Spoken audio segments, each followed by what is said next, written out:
On Thursday afternoon, at the Monte Carlo Country Club, something happens that has never happened before at this tournament. The two best players in the world both walked onto court Rainier III in the same session. Both won their opening sets 6-1 in under half an hour, and both then proceeded to drop a set to players ranked outside the top 50. Back to back, same day, same court. And almost every outlet covered it as a story about resilience. Two champions who wobbled but held on. Business as usual. That framing is wrong.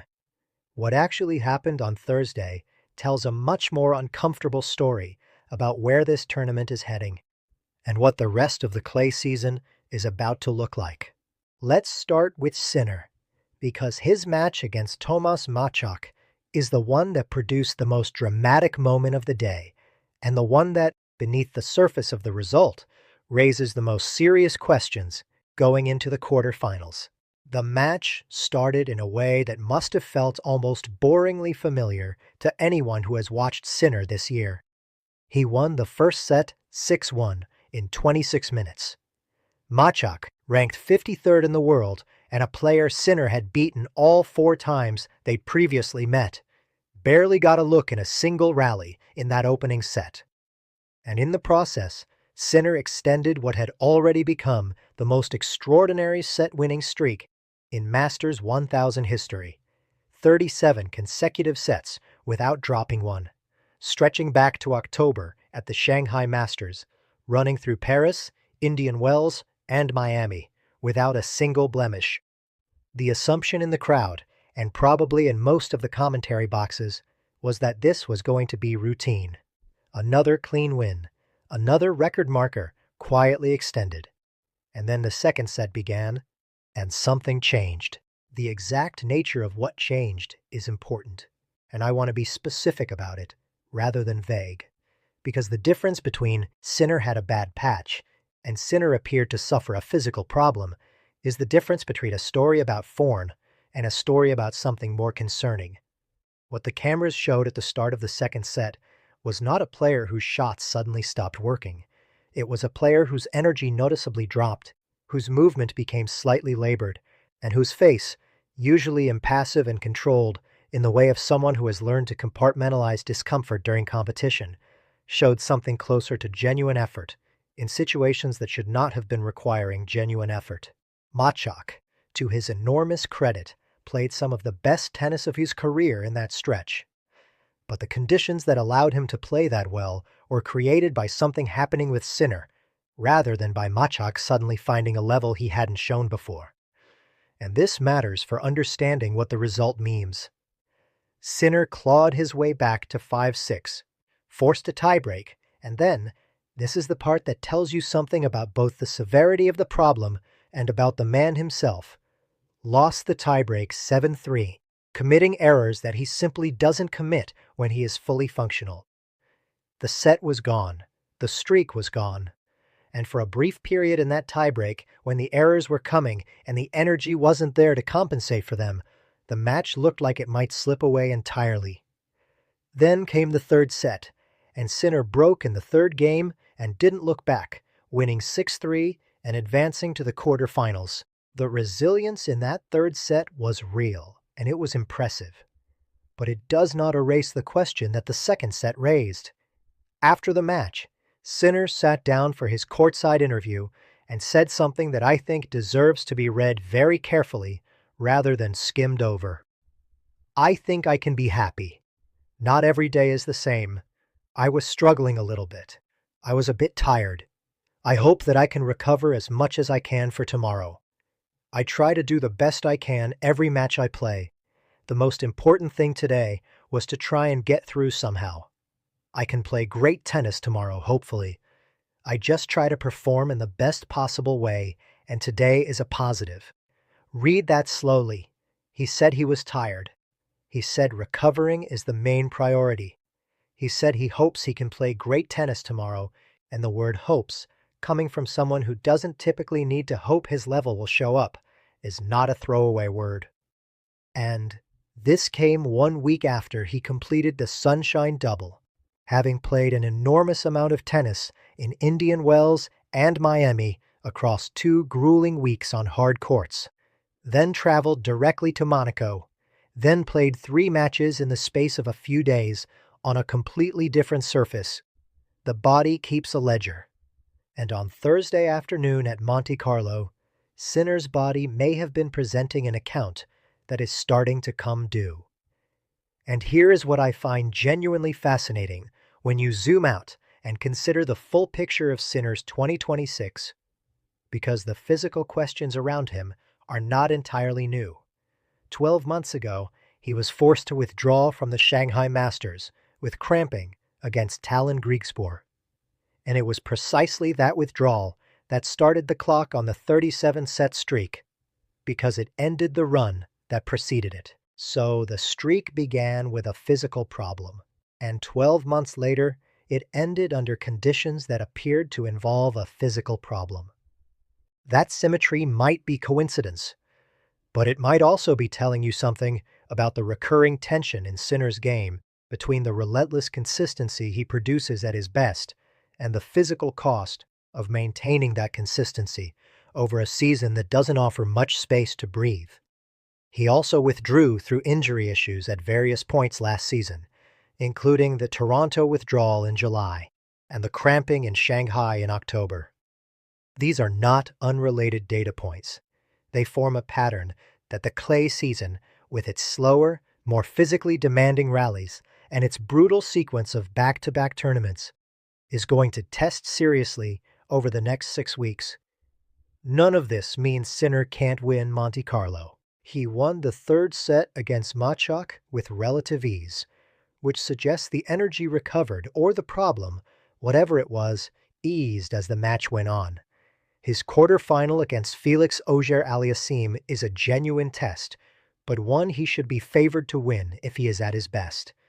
And the draw, with Zverev already gone, and Medvedev shockingly double-baggled 6-0, 6-0 by Matteo Berrettini in what was arguably the most startling result of the entire tournament, has opened up in ways that give Sinner a plausible route to the final without facing either of the players who might have been his most uncomfortable opponents.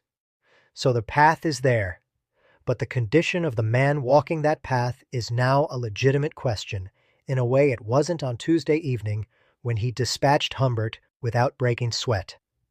Now let's talk about what happened with Alcaraz, because it happened in the very next match on the same court.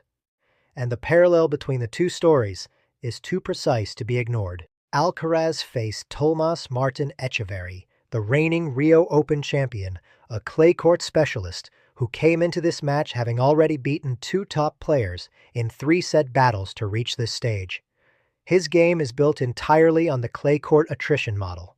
Slow the match down, extend the rallies, wait for the opponent to tighten or tire, and then take his chances when they appear. This is not an opponent who is going to hit you off the court. He is an opponent who is going to make you solve problems for longer than you want to be solving them. And in the first set, Alcaraz solved them perfectly. He won it 6-1 in 20 minutes, the first 8 points of the match going his way. His forehand dictating every rally before Etcheverry had the time to establish the patient baseline game that is his natural weapon. It was as one-sided as a set at this level can be. Then came the second set. Alcaraz had a breakpoint opportunity in the second game. And this moment, small as it appears in isolation, was the hinge on which the rest of the set turned. At this level, against a player like Etcheverry, whose entire game plan is built on creating long matches and waiting for opportunities, giving away a break point early in a set doesn't just mean missing a chance.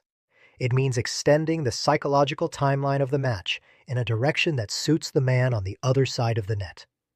Etcheverry felt the match opening. He broke Alcaraz in the 3rd game and then again in the 5th. The error count climbed, 23 unforced errors in that second set alone, a number that stands in jarring contrast to the surgical precision of the first set. And in those errors, in that brief stretch where the ball wasn't flying cleanly and the decision-making was slightly off, you could hear through the courtside microphones something that caught my attention immediately. Alcaraz turned to his coach Samuel Lopez and said, "I don't have a feel for the ball, Samu." Lopez replied, "You have to hurt the ball, not the court. You're not in a hurry." That exchange tells you exactly what was happening in Alcaraz's mind during those games in the second set, and it's worth staying with for a moment. He was pressing. He was reaching for the shot rather than trusting it. And the instruction from Lopez, "You're not in a hurry," was a reminder to stop searching for the solution through aggression and instead allow the game to come to him the way it always does when he is fully settled on clay. It's a very human moment from a player who is as good as anyone alive on this surface. And it's also a reminder that even the best clay court player in the world, defending a title, with the ranking battle running in the background, and the awareness that Sinner had already advanced to the quarterfinals an hour earlier, even in all of that context, the certainty can temporarily leave, and the feel can temporarily go, and the level can drop from extraordinary to fallible in the space of a single game. He won the third set 6-3. He broke early and didn't allow Echeverry back into it. The efficiency returned, the errors disappeared, and he reached the quarterfinals without the match having ever felt truly dangerous in the sense of a match that might actually be lost. But the second set existed, and the 23 errors existed, and the fact that both Alcaraz and Sinner, on the same afternoon, on the same court, each dropped a set to players ranked outside the top 50 for the first time at this tournament is a data point that I think the tennis world should be sitting with more carefully than it currently is. Because here is the real story of Thursday, and it's the one that goes beyond Sinner's streak ending or Alcaraz's 23 errors in a set. What Thursday showed, for the first time with any clarity in this clay season, is that the gap between the top two players and the rest of the field is not as comfortable as the results of the past 6 weeks have suggested. The scorelines of Tuesday, Sinner 6-3, 6-0, Alcaraz 6-1, 6-3, created a picture of dominance so complete that it was almost abstract. Nobody takes 60 minutes to beat a player and then gets pushed to 3 sets in the next round unless something has shifted. And that shift isn't about form necessarily, or not only about form. It's about the physical and psychological cost of maintaining that level of performance across consecutive high-intensity weeks on different surfaces, with the ranking battle adding a specific kind of pressure to every match that ordinary tournament progression doesn't carry. The field hasn't suddenly improved. Macháč and Echeverry were always capable of what they produced on Thursday. The conditions that made it possible were created by the top two arriving at this specific stage of this specific tournament with slightly less in reserve than they had on Tuesday. And that slight reduction in reserve on clay against players who are built to exploit any reduction in the pace and precision of an opponent's game is enough to produce exactly the kind of matches both Sinner and Alcaraz had on Thursday. It's not a crisis, but it is a signal, and the signal is pointing towards something that becomes significantly more important over the next 6 weeks as the clay season deepens. Rome is 2 weeks away. Roland Garros is 6. Both are longer, more physically demanding tournaments than Monte Carlo. Both come after a season that has already produced enormous volumes of tennis for both players. And both are tournaments where the clay court specialists, the Musettis, the Rublev on a good day, the Cerundolos, the players who spend their entire season on this surface, are at their most dangerous, precisely because the longer the tournament goes and the more matches are played, the more the physical attrition favors them over players who are coming from different surfaces and different rhythms. This is the calculation that the Thursday matches at Monte Carlo made visible. Sinner got tired in the second set against a player he beat 6-1 in the first. Alcaraz lost his feel for the ball in the second set against an opponent he dominated 6-1 in the first. The pattern is identical because the underlying cause is identical. And it's going to keep showing up until either these two players find a way to manage the physical load across the clay swing, or the clay swing finds a way to manage them. The quarterfinals should still favor both of them. Alcaraz against Bublik is a match where the serve-heavy game that makes Bublik dangerous on hard courts becomes slightly less effective on clay, where longer rallies expose the inconsistency in his ground strokes.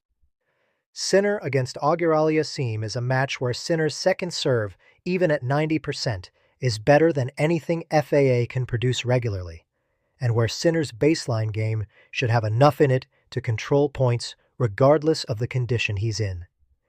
But the quarterfinals at Monte Carlo are not the end of the conversation. They are the beginning of a much longer one, and Thursday was the day that conversation started in earnest. The question I'm taking into the quarterfinals, and the one I want to hear from you in the comments, is whether Thursday changes your prediction for who wins this tournament. Because before Thursday, the logic of Sinner's form was almost airtight. 3 consecutive titles without dropping a set, arriving on clay and immediately dispatching Humbert in 61 minutes.